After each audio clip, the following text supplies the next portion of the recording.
Cette animation présente une vue d'ensemble sur les spectres électromagnétiques. Alors le spectre électromagnétique, c'est l'ensemble des ondes électromagnétiques qui existent, qui sont possibles d'observer dans l'univers, et en particulier sur Terre. Alors parmi toutes ces ondes électromagnétiques, nous ne sommes équipés que d'un piètre détecteur d'ondes électromagnétiques, ce sont nos yeux, et ne voient qu'une faible portion de toutes ces ondes qui existent. Alors nous voyons que les ondes électromagnétiques qui ont des couleurs et qui vont du rouge jusqu'au violet. Alors sur ce diagramme sont classées les ondes électromagnétiques en fonction de leur fréquence croissante et de leur longueur d'onde décroissante. Contrairement à ce qu'on a l'habitude de voir, en général le violet il est à gauche et le rouge est à droite, puisqu'on classe par ordre de longueur d'onde croissante. On démarre à 400 nanomètres souvent, pour finir vers les 700-800. Ici, dans la première activité, vous pouvez en déduire que la fréquence et la longueur d'onde sont inversement proportionnelles l'une à l'autre. Donc quand la fréquence augmente, la longueur d'onde diminue. C'est pour ça qu'on peut classer les ondes électromagnétiques de deux façons, soit en fonction de leur longueur d'onde, soit en fonction de leur fréquence. Ici, il y a les deux classements, mais l'ordre est fait en fonction des fréquences croissantes. Alors, quand on va chercher les plus petites valeurs de fréquence, qui sont par ailleurs les rayonnements électromagnétiques les moins dangereux, les moins énergétiques. On le verra dans cette activité 2, que l'énergie, on peut la relier à la fréquence. Plus la fréquence est élevée, plus l'énergie du rayonnement est élevée. Donc ici, je démarre à des fréquences qui sont très faibles, de l'ordre de 10 puissance 3, donc c'est-à-dire 1000 Hz. Ce sont des choses qui varient 1000 fois par seconde. Alors ces ondes-là, elles voyagent partout dans les milieux transparents, ou non d'ailleurs, hein, ça peut voyager aussi à travers les murs, certaines de ces ondes, et on dit électromagnétiques parce qu'elles font vibrer le champ magnétique et le champ électrique et électrostatique à un endroit de l'espace. Et ces vibrations, elles peuvent varier, si j'ai une fréquence de 1000 Hz, donc 1000 fois par seconde. Donc les très petites ondes, on les réserve à ce qu'on appelle les grandes ondes, les ondes radio. Ici c'est marqué, hein. Donc pour les fréquences très basses, on a le classement des ondes radio. Puis après, on a ce qu'on appelle les micro-ondes. Et à la limite entre les deux, vous avez les ondes des téléphones, ils sont utilisés pour les communications. Donc elles sont entre les ondes radio et les micro-ondes. Donc toutes ces ondes-là sont assez inoffensives. Elles ont des longueurs d'onde qui sont très grandes. Regardez, 10 puissance 5, ça veut dire c'est 10 km de longueur d'onde. On verra plus tard ce que c'est précisément une longueur d'onde, mais c'est des valeurs très grandes.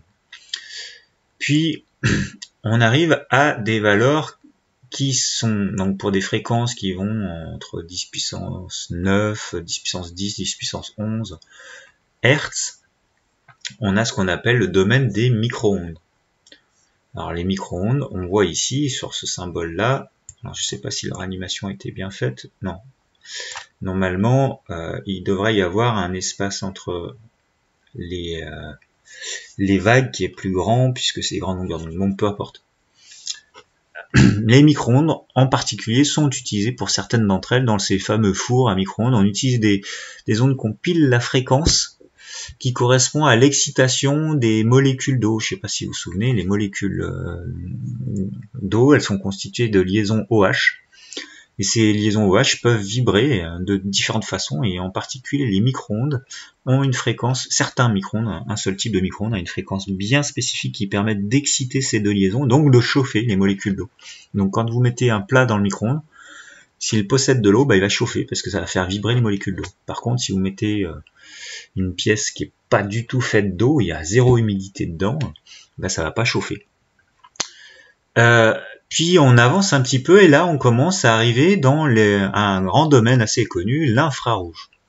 L'infrarouge, ce sont des objets qui ont une petite chaleur un peu relative, entre 0 et 1000 degrés, les objets qui sont chauffés émettent une radiation infrarouge. Vous émettez de l'infrarouge à une certaine valeur donnée. Donc tout ça, c'est le domaine des infrarouges, on ne peut pas le voir à l'œil nu. Puis arrive le domaine du visible, donc le fameux domaine que l'on voit nous avec nos yeux. Donc pour les fréquences, on voit que ça se situe entre 10 puissance 14 et 10 puissance 15 Hz environ. Ce qui fait en longueur d'onde de 400 nanomètres environ à environ 700, un peu plus de 700 nanomètres. Et on voit ici des valeurs en 10 puissance 14 Hz, donc ça démarre un peu après 4 fois 10 puissance 14 Hz, et ça va jusqu'à 7, quelque chose 10 puissance 14 Hz. Ça, c'est ce qu'on peut voir avec nos yeux. Puis après, il y a le domaine de l'ultraviolet que vous connaissez bien quand vous prenez coup de soleil. Ce sont des ondes invisibles à l'œil, mais qui sont présentes et qui se situent à des fréquences au-dessus du violet qu'on peut voir. Donc un peu plus énergétiques, ce qui explique leur nocivité. Elles sont pénétrantes, elles sont énergétiques, elles peuvent produire des altérations des cellules et provoquer petit à petit des cancers par exemple. Puis arrivent les rayons X qui sont des ondes d'assez haute fréquence, 10 puissance 18, 10 puissance 19 Hz, avec des très très courtes longueurs d'onde. Et ce sont des rayonnements qui sont très pénétrants, ils rentrent à travers la peau, peuvent rentrer à travers les tissus mous, donc on s'en sert pour faire des radiographies, mais avec parcimonie, il ne faut pas trop en faire parce que c'est cancérigène. Puis quand on continue, on arrive ensuite aux rayons gamma, qui sont les fameux rayonnements. Alors là, on voit, ils l'ont bien fait, les longueurs d'onde sont de plus en plus petites, la distance entre deux maximum. Les rayons gamma sont les rayons émis par les déchets nucléaires, ou les centrales nucléaires, une bombe nucléaire. Ce sont des rayons très très très énergétiques. Alors, ils vont pas loin, ils existent pas longtemps, mais si on en reçoit, c'est tout de suite très très dangereux, ça provoque des brûlures et des cancers très rapidement. Donc voilà pour l'étendue de ce domaine des ondes électromagnétiques. Il y en a toute une variété qui ont des propriétés différentes, et nous, on ne peut voir que cette petite portion-là parmi tout ce qu'il y a.